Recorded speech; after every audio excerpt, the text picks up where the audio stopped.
Good evening and welcome to Match of the Day, and what a pleasure it is to be able to report on an excellent day's football, and even more that our two matches tonight reflect the game in the very best light. They're all action, virtually non-stop, but in among the energy and effort of those involved, there's no shortage of adventurous and skillful football, and that's what you'd expect to find at St James Park, Newcastle.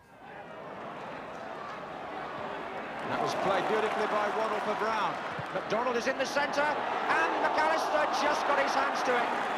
Well, no disrespect to that thrilling game to be second on the bill, nor the Goal of the Month competition, but rather credit to the Cannon League second division match between Manchester City and Crystal Palace, where Steve Coppell, late of Manchester United in England, is now manager. A game that bubbled from start to finish. Your commentator is Barry Davis. It was this weekend last year that Steve Coppell's playing career came to an end after 42 England caps and nearly 400 games for Manchester United.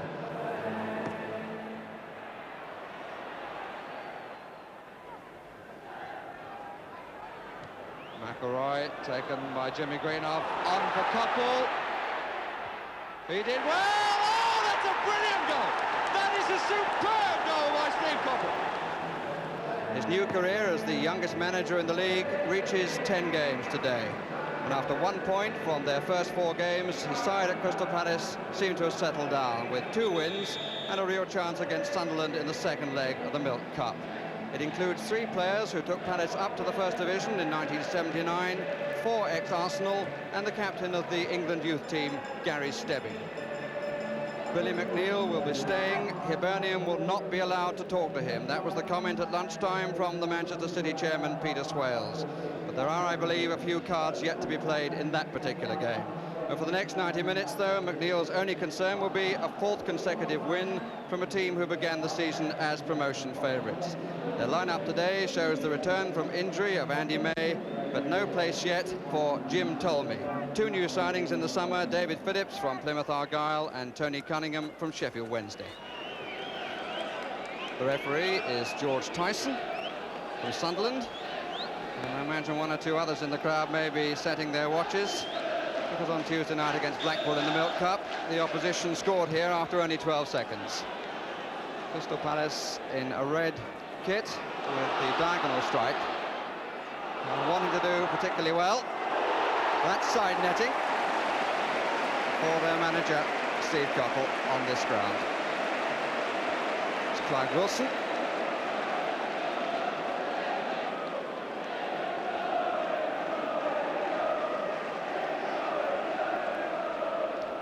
Phillips to take the corner. 3 in the middle. Well, a particularly good header down, but it fell kindly. Baker.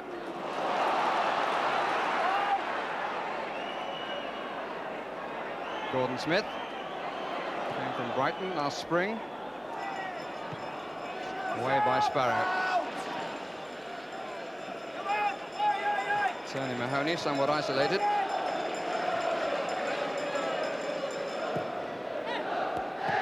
May to Kinsey, to Smith, to Cunningham. Baker, ball power on the left side, that's a useful ball. Picked up a little bit of pace as it landed. In comes Cunningham, he was there a bit too soon. Baker, blocked by Nicholas.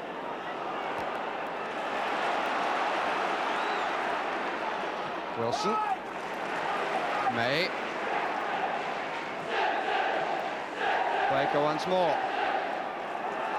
It's a promising start, this, from City. City fellow's been much involved. Clive Wilson. Cannon. Really the first time since the start that Crystal Palace have had a moment to breathe. Alan Irvin. Steve Coppell, bought from Everton.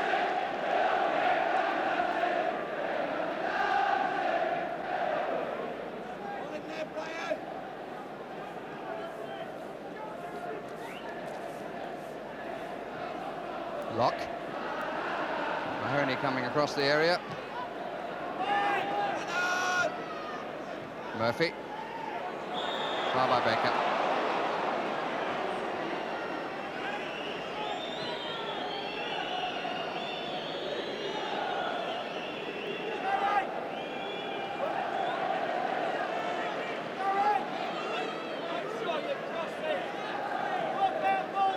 Peter Nicholas on the ball.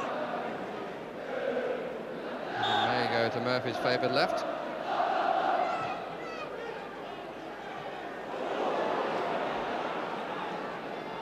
Irvin. Comfortable catch for Williams. I think Irvin initially then wanted to go to the line, but Wilson just moved across, and that made him change his mind.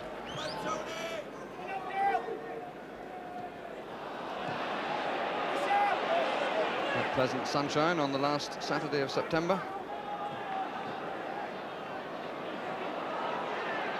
Irvin seeing a lot of the ball.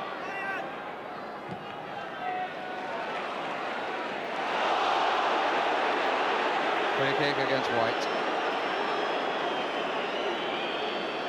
And the referee is calling White.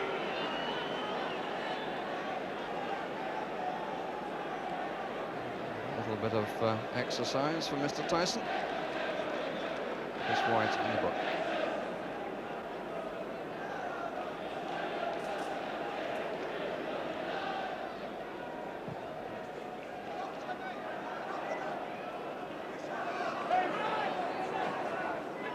Smith.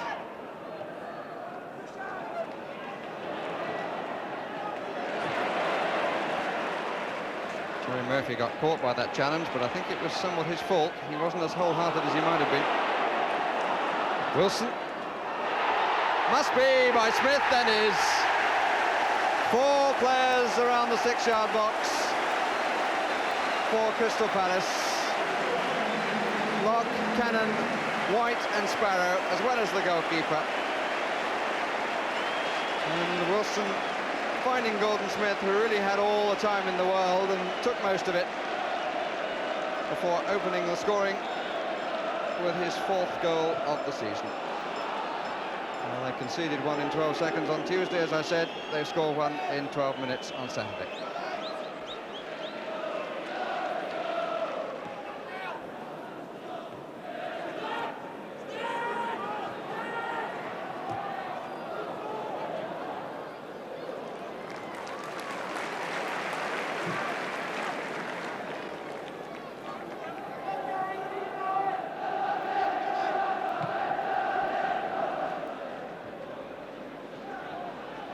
Power.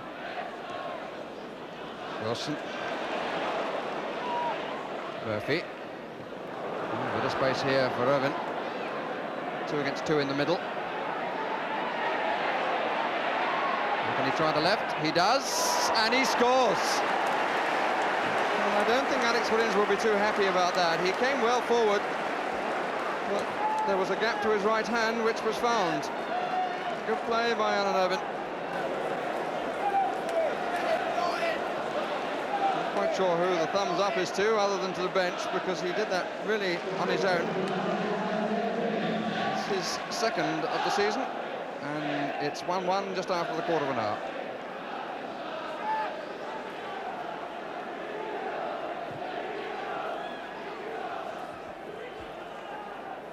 Come on now! Out!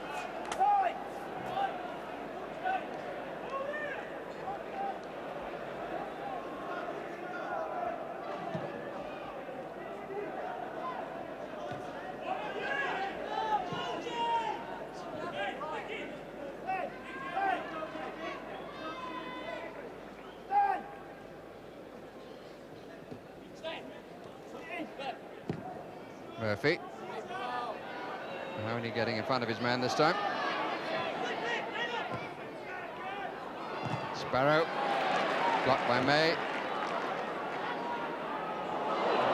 proves to be an attacking rather than a defensive header. Mahoney's cross. Oh! Alex Williams, somewhat surprised. Did extremely well.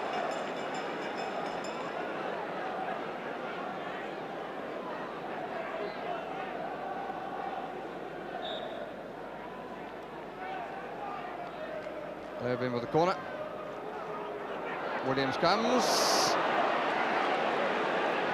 And he's back now. Irvin.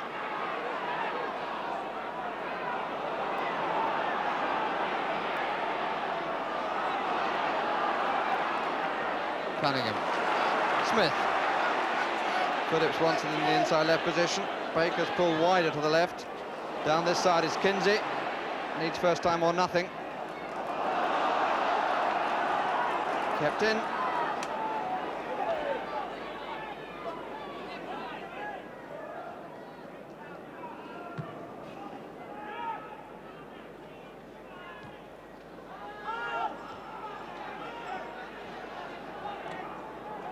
Cummins.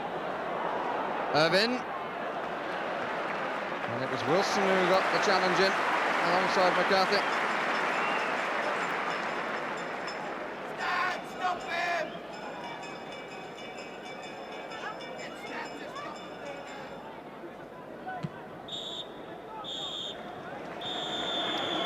Well, a really lively start to the half by Manchester City, with Clive Wilson very much in evidence. But while he kept his form, albeit sometimes defensively, some of his colleagues did not. And Irvin's goal, a real winger's goal for Crystal Palace, changed the course of the game, made it very even, as the half-time score would suggest. 1-1.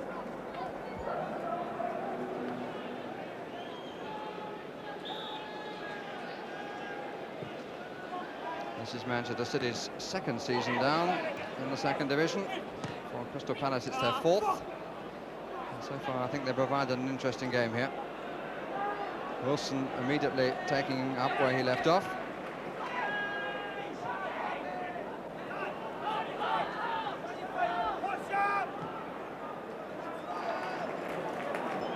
In the middle there, the men telling the story. Members of the press.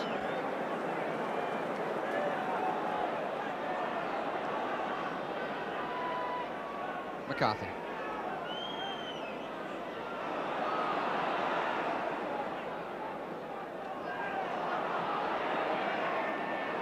Smith, Cunningham, and still.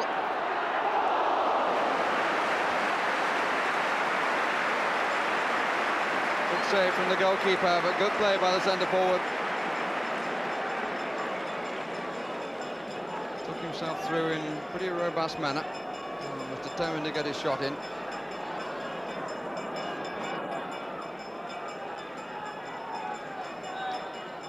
Reed is the late arrival this time. Two players in the 6-yard box. Met by McCarthy, little flick by Smith, off the line by Sparrow. That's the corner from David Phillips' shot. George Wood having trouble hanging onto his cap and also keeping his goal free of the ball. Phillips comes forward this time. McCarthy underneath it once more. That time it's a goal kick. And the pressure at last relieved.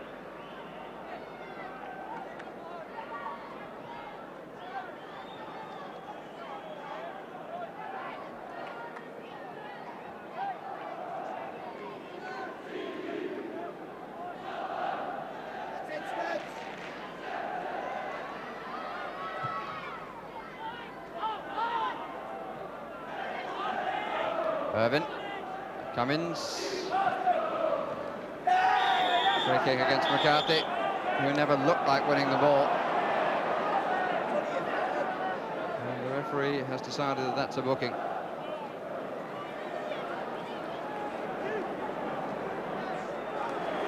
And a substitution being made by Manchester City. Jim Ptolemy has come on to replace Tony Cunningham. With 20 minutes left. Tommy, who scored 15 times last season, hasn't found that form this. Hasn't yet started a game.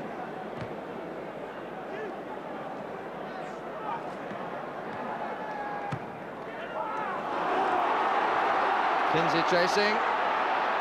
Oh, he was pushed a bit, but he finished superbly. Beautiful piece of play. Fine finishing by Steve Kinsey. Pace combined with control, and that in spite of being hipped by Jim Cannon.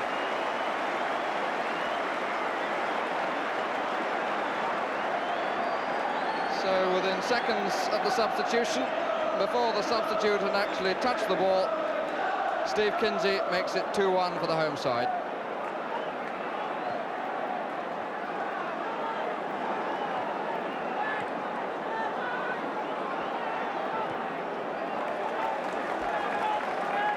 Kinsey's opening goal of this campaign.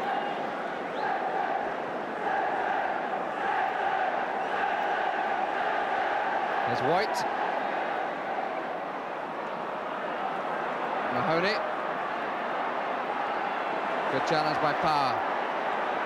Irvin. Will he do it again? Good try.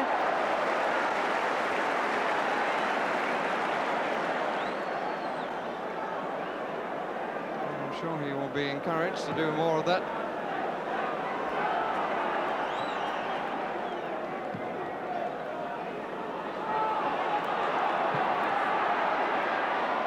Tolmy and White. Baker, as usual, has worked very hard. Irvin.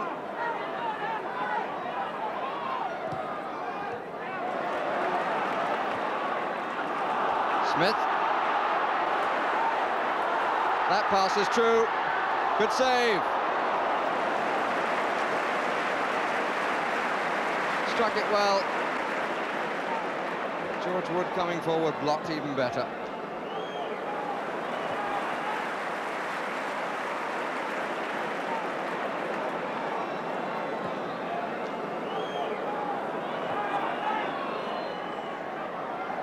Irvin. Oh, he flung himself. And onside is Kinsey. The pass came from Reed. Oh, I can't believe it. And neither did he. I don't think that Steve Kinsey had any great confidence then of beating George Wood. It was so laboured.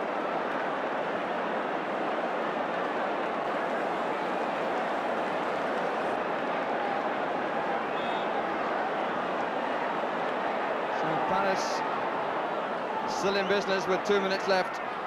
Baker.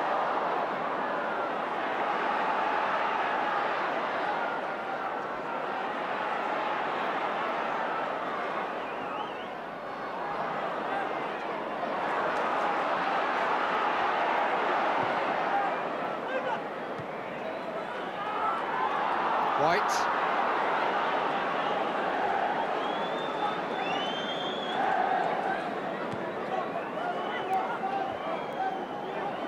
Wilson.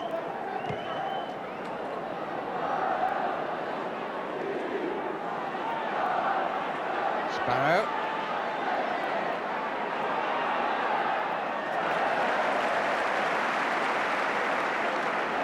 Balls for Gordon Smith.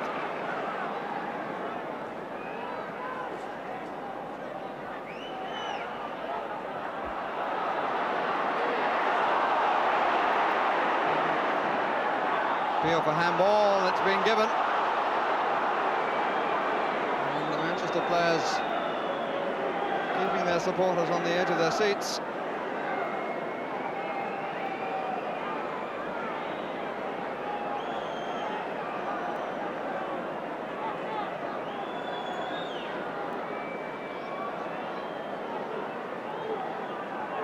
Nicholas and Sparrow, 5 in the area.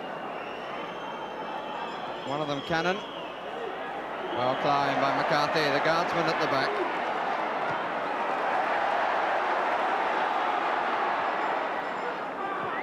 Baker.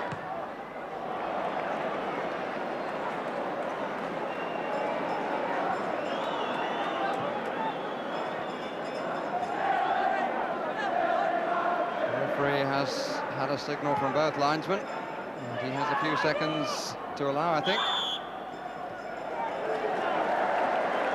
Push by Cummins.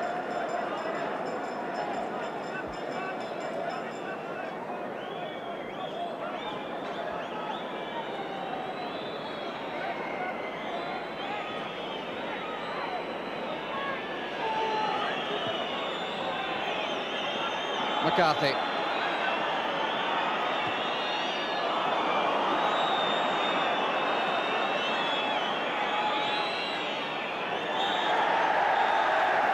Manchester City have the home points that they have to get if they're to justify their favourites tag. Crowd of 100 more than in this fixture last season, 20,251, seeing Steve Kinsey finish in fine style to give them a 2-1 lead, which was held in spite of a great deal of pressure from Steve Coppell's Crystal Palace. Well, that's one game that disproved the damaging propaganda that the modern professional footballer is a lazy, unskilled craftsman who only wakes up on payday. It was well worth paying to see that one. The only sadness, perhaps, that Palace had nothing to show finally for their part in the drama. City deserved their 3 points and Palace a bonus of some kind. Goal of the month coming later, but not before our visit to St James's Park for Newcastle United against West Ham United. Not a match either to allow you to nod off, however comfortable your chair might be. Your commentator, John Motson. 24-year-old Pat Hurd is Jack Charlton's first signing for Newcastle United, hence the attention there of the photographers. Hurd comes from Charlton's old club Sheffield Wednesday, for whom 2 seasons ago he played in the FA Cup semi-final and also scored here at St James's Park. Hurd makes his Newcastle debut on the left side of midfield, with David McCreary switching to a central role. Otherwise, it's the side that beat Bradford in the Milk Cup and which drew 5-5 at QPR last week when number 9 Chris Waddle scored a hat-trick.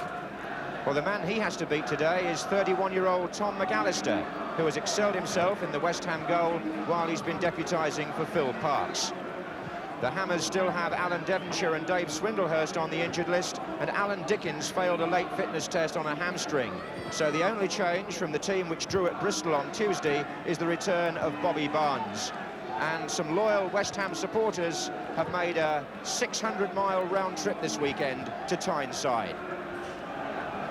The referee this afternoon is David Allison from Lancaster.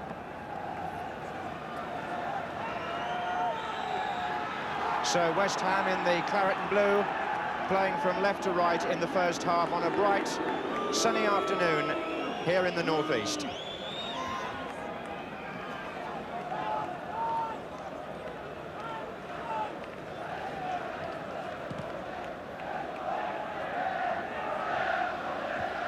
That was Saunders up well for Newcastle. Beardsley. Tackle was by Jeff Pike, and it's a foul.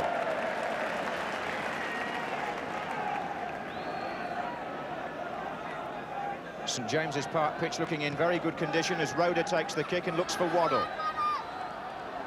And he got away from Stewart, and Beardsley's coming in here, and here's the newcomer Pat Hurd with the chip, and it's dangerous for MacDonald on the far post, who was beaten by Steve Walford. Good start for Pat Hurd, beautiful chip. Cut out the keeper, but Steve Walford, the left back, made a good clearance. Corner to Newcastle. Saunders is up there, and so is Anderson.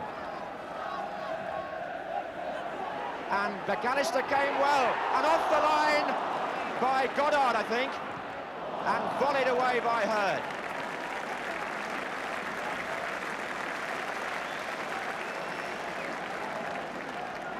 Well, West Ham, with players on the line to block the shot from the corner, and Goddard found himself in the right place to cover for the goalkeeper.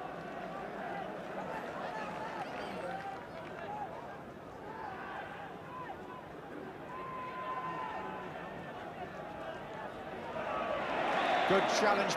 No. Billy Bonds, the player, down. David McCreary is penalised.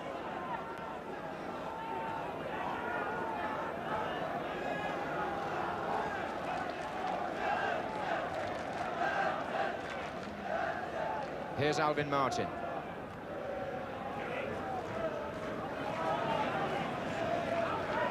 Goddard. And the referee again blows up. McCreary protests once more, but it's a free kick to West Ham.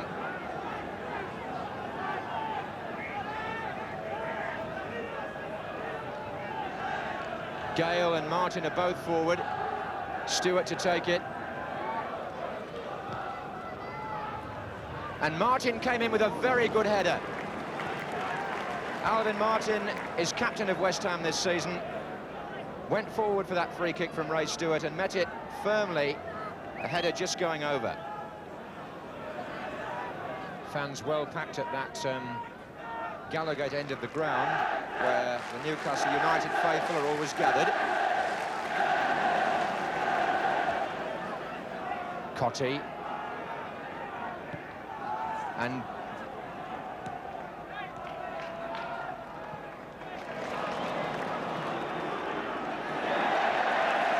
that was McDonald coming into the back of Barnes, and the referee will have a word.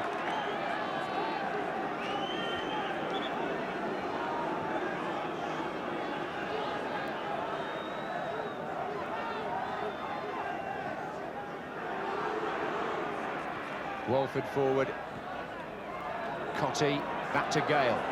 Newcastle coming out looking for an offside, and they haven't got it. Paul Allen, first touch, pulled it well back, and somehow Newcastle escaped.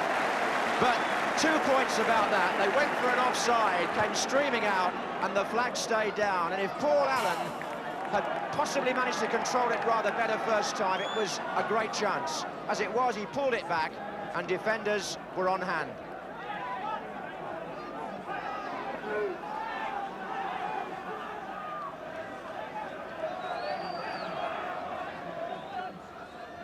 Here's Beardsley. Well, Ray Stewart was the defender.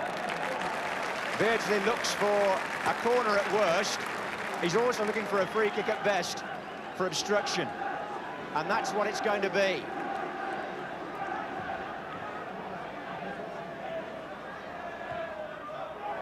And Tom McAllister not sure. And McDonald hit it, and Stewart in the way. Well, McDonald there with the shot, but West Ham, for the moment, just getting feet and bodies in the way as Newcastle force another corner. And Stewart again with the header.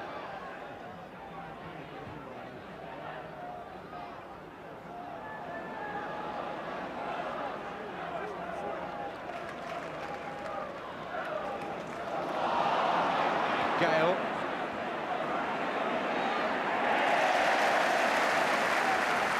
McDonald. Oh, it's a fair ball, that is. Waddle.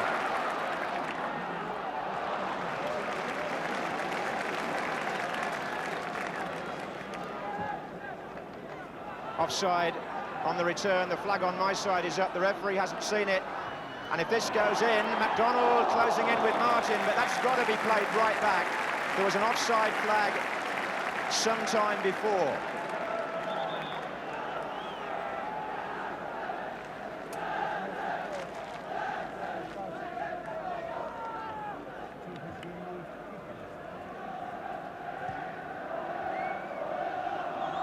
Headed on by Pike and a touch by Cottee.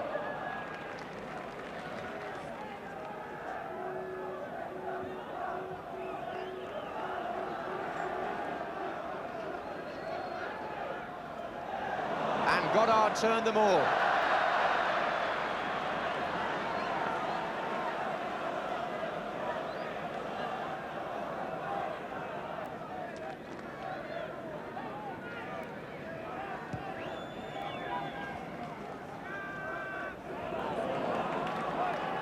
Beardsley, McCreary.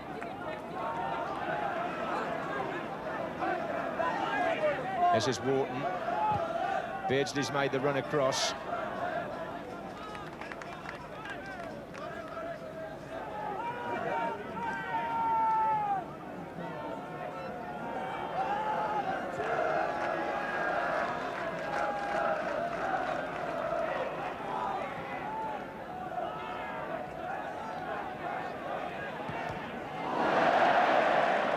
Barnes with the back heel, and Pike with the cross, and in the way, Glenn Roeder.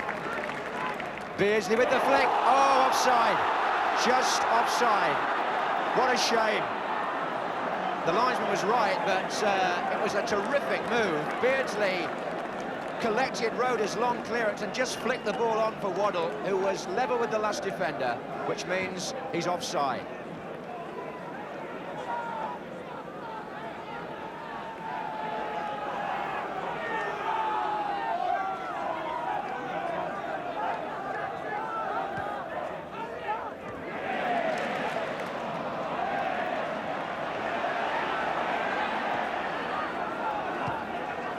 Bonds let it run. Cottee, number 9. Anderson. Newcastle back four has played well in the first half up to now, bearing in mind how many goals they've been letting in. Malcolm Brown now in the attack. There's not many up with him, so he's going alone. Support now from McDonald. That's too long. And it gives Bobby Barnes the chance to make yards of ground here for West Ham. Now Gale. And Goddard.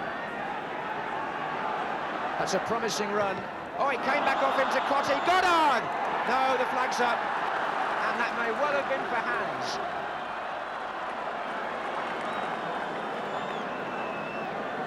Goddard actually got a ricochet there. And it fell on to Cottee, back to Goddard to finish, but the referee had already signalled that there was a free kick.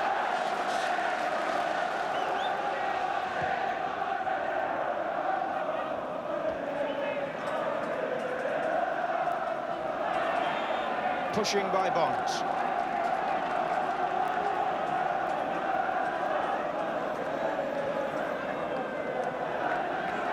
This is Saunders.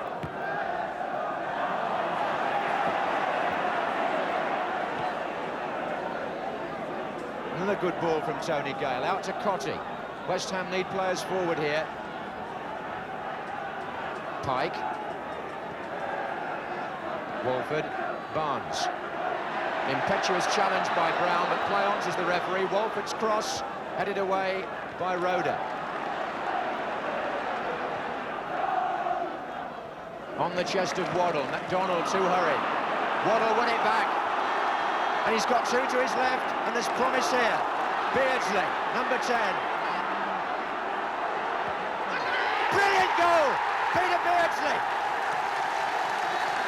There was promise there the moment Chris Waddle got the ball. You had the feeling there was something on. He had two to his left. He gave it to Beardsley, who had the confidence to go on in possession, come inside and finish with a good right foot shot. The two players who many fans here felt would replace Kevin Keegan to some degree, Waddle and Beardsley, combine to produce the game's opening goal just before half-time. Cottee now for West Ham. And the crowd at the Gallowgate end rising to applaud Chris Waddle and Peter Beardsley. Really fine goal by Newcastle. Came almost out of nothing, but how well made and well taken.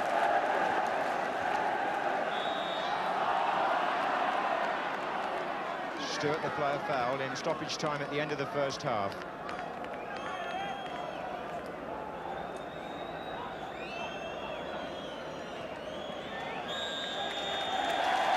And the Newcastle fans well pleased with a delightful goal by Peter Beardsley 2 minutes before half-time, made by Chris Waddle.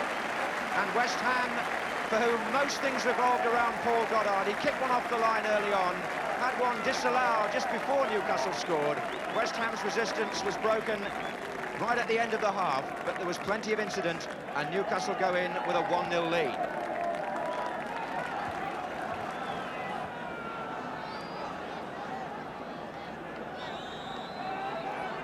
So Newcastle start the second half, playing now towards the Gallowgate end, and here's McCreary. Hurd. Down the left is Saunders, and Bonds in the way. Newcastle's matches have certainly produced some goals this season, 33 in all in 7 league games between themselves and the opposition, 34 in 8 if you include today.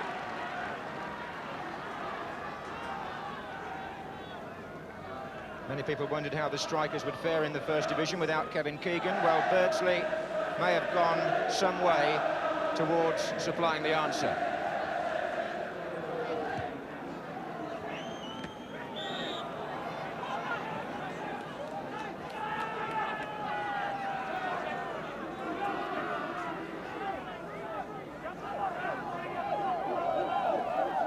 West Ham, though, have got rather more steel these days than they used to have of old. And we'll see what they can do in the second half. Alvin Martin. And onside, it's Goddard. And Cottee with the shot. Off the line by Roeder. Well, Goddard was through. Kevin Carr came a long way out. Obviously didn't use his hands, according to the referee. It came back. Then the shot. And Roeder on the line. Between them, Goddard and Cottee unable to take advantage.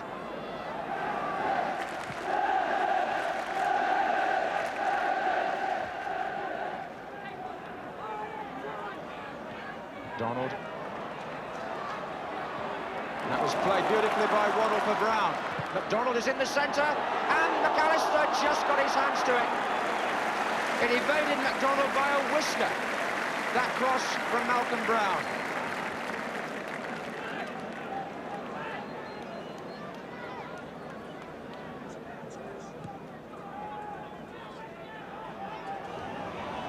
Here's Goddard. And Wharton. What a good ball. McDonald now, number 7. Waddle's making his way to the near post. There he is!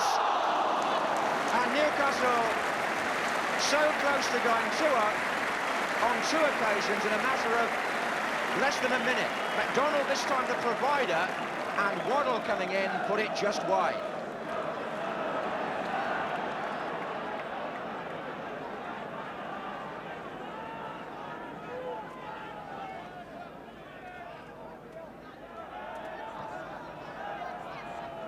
Here's Stewart. Goddard's turn. And he's got it back. And here's Allen with a chance. Oh, didn't he take it well? That's a fine goal by Paul Allen for West Ham. And no wonder he looks so pleased. That's the first goal that little Paul has scored in a league match for nearly 4 years. The left flank of the Newcastle defence going missing a bit, but a very good shot from Paul Allen. And you'd need to go back to December 1980 to find a league goal from Paul Allen. It was against Orient, and today he scores against Newcastle and brings West Ham back into the match after 55 minutes.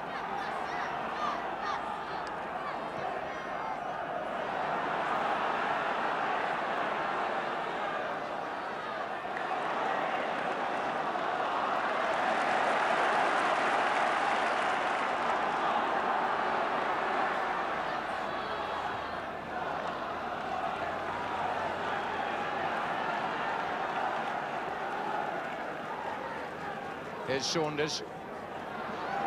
McDonald climbing!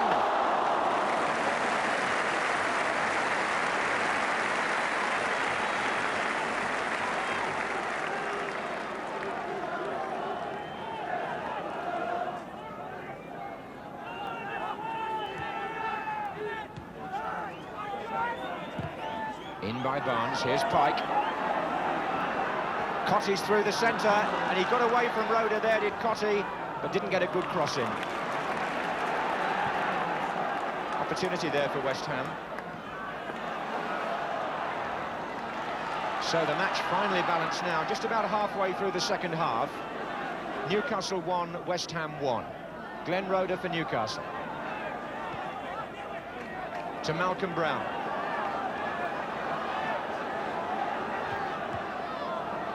Came off Barnes to Bonds. Beardsley. That was good.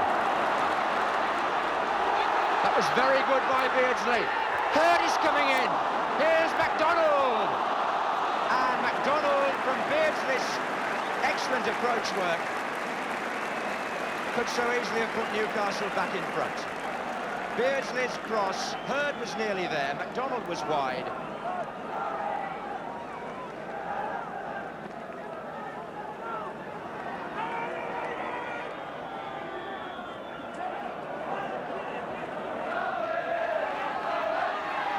Through the legs of Beardsley by Barnes.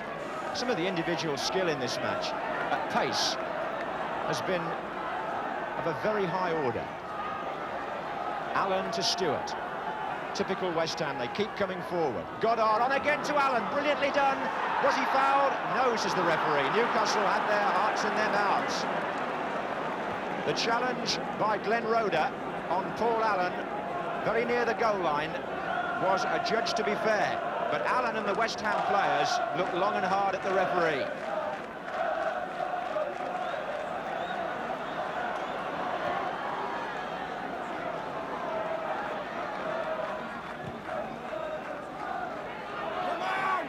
Walford. Nearly 30,000 people were well entertained here. Newcastle supporters may have been disappointed with the result. Paul Allen deprived them of a victory with a very good goal early in the second half. But whatever people say about football being played at 100 miles an hour, and this was very fast, there was plenty of skill and incident. How would Newcastle fare without Keegan, people said, and how would West Ham fare without Brooking? Well, my view is, having seen them play today, there's plenty of talent left at both clubs for them to provide both entertainment and satisfactory results in the First Division. On the day, the points evenly and excitingly shared. Well, yet another splendid game with two very positive teams, a mood which seems to have spread around the country, as we hear now from Bob Wilson. Yes, it's been the best day of the season for goals. 153 scored in the 4 divisions. 9 of them came in the First Division match between last season's Cup finalists, Watford and Everton. And for Watford's new £300,000 keeper, Tony Coton, it was a debut which turned into a nightmare as Everton won 5-4. Adrian Heath got a couple for the Cup winners, but Watford manager Graham Taylor refused to blame his new keeper, saying if he'd stopped any of Everton's goals, you would have called it a miraculous save. Our problems are right across the back 4. That defeat keeps Watford bottom of the table and still seeking their first league win. At the top, the 6 leaders this morning all won, but even so, there is a slight change with Nottingham Forest going above Arsenal into second place on goal difference. Mark Falco, with his 10th goal of the season, was one of the scorers as Spurs twice came from behind to beat Luton 4-2. Forest and Arsenal both left it late for their wins. Forest scored twice in the last 3 minutes through Steve Hodge and Trevor Christie to beat Norwich 3-1. An unhappy ending there for Joe Corrigan, Norwich's new on-loan keeper. Arsenal left it nearly as late before winning 2-1 at Coventry with goals from Tony Woodcock and Paul Mariner in the last 5 minutes.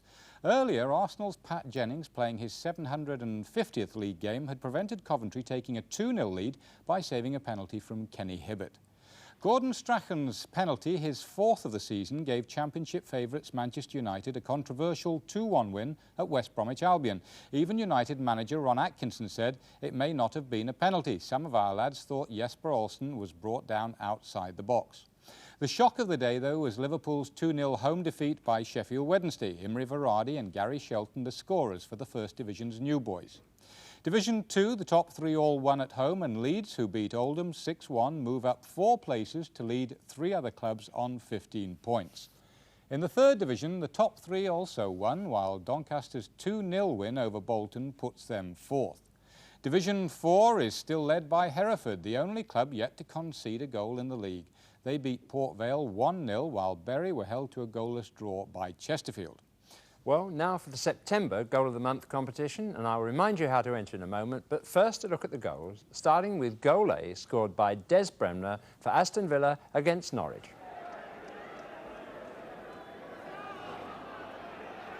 Walters, beautiful skill. Peake sticks with him though. Oh, Walters superb. Bremner! Marvellous skill by this young man, Mark Walters. Goal B scored by Alan Kennedy for Liverpool at Arsenal. Here's Kennedy. Into Walsh. Kennedy, fine move. Brilliant goal by Alan Kennedy. Superbly made and taken by the left back. Goal C scored by Brian Robson for England against East Germany. And now Kenny Sansom. Wilkins is in there, and Robson! What a goal! It couldn't have been finished in better style. Goal D scored by Louis Donowa for Norwich City at Southampton. Haylock's now coming forward, bustled by Jordan. But here's a chance for Donowa. Oh, brilliantly taken. Beautiful shot by the substitute. Goal E scored by Mark Jones for Preston at Hull City. It's Mike Farrelly.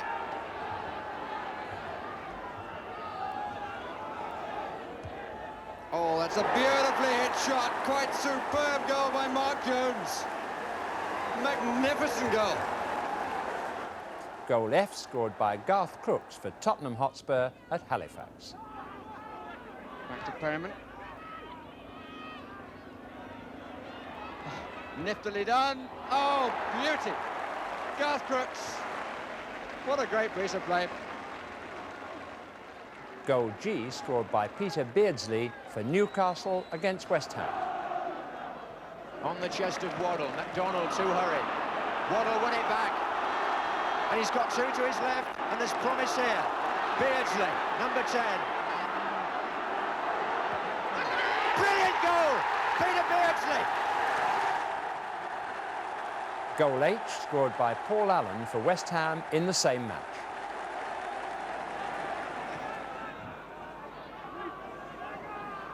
Goddard's turn.